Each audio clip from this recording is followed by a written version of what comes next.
آج میں یادداشت کی کمزوری میں استعمال ہونے والی ہومیوپیتھی ادویات کا مختصر تعارف کراؤں گا۔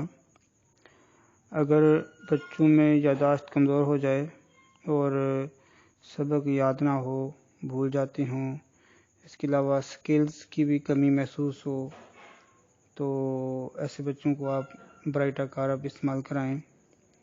30 طاقت میں بھی دے سکتے ہیں، 200 میں بھی دے سکتے ہیں، اور وقفے سے لمبا عرصہ استعمال کروائیں۔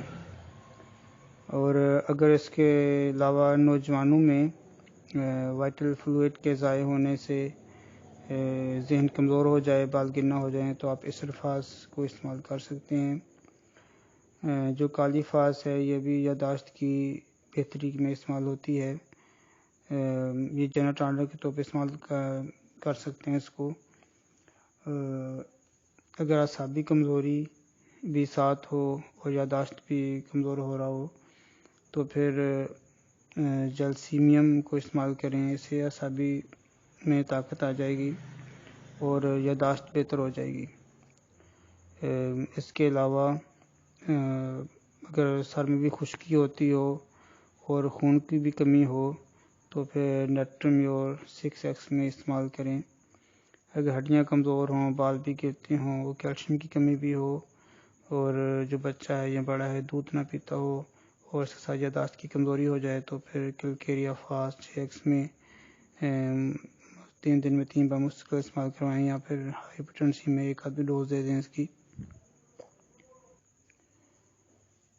جو اسکول کے بچے ہوتے ہیں، ان میں اگر سبق بھولنے کی عادت ہو اور وہ سبق یاد کر کے جائیں یا اسکول جا کے بھول جائیں، تو ایسے بچوں کو اناکارڈیم استعمال کرا سکتے ہیں۔ اور ساتھ اتھوزا کی بھی یہ علامت ہے۔ اتھوزا بھی انہی مسائل میں استعمال ہوتی ہے کہ بچے اسکول جاتے ہیں تو اپنا سبق جو ہے وہ ان کو بھول جاتا ہے۔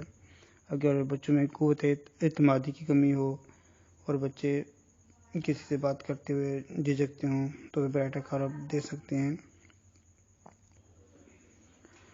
ایسے افراد جو دماغی کام زیادہ کرتے ہیں، جیسا کہ اساتذہ ہو گئے، وکلاء ہو گئے، ایسے کاروباری حضرات جن کا جو ذہنی انرجی زیادہ استعمال کرتے ہیں، اگر ان کا حافظہ اور ذہن کمزور ہو جائے تو وہ پیکرک ایسڈ سے فائدہ اٹھا سکتے ہیں۔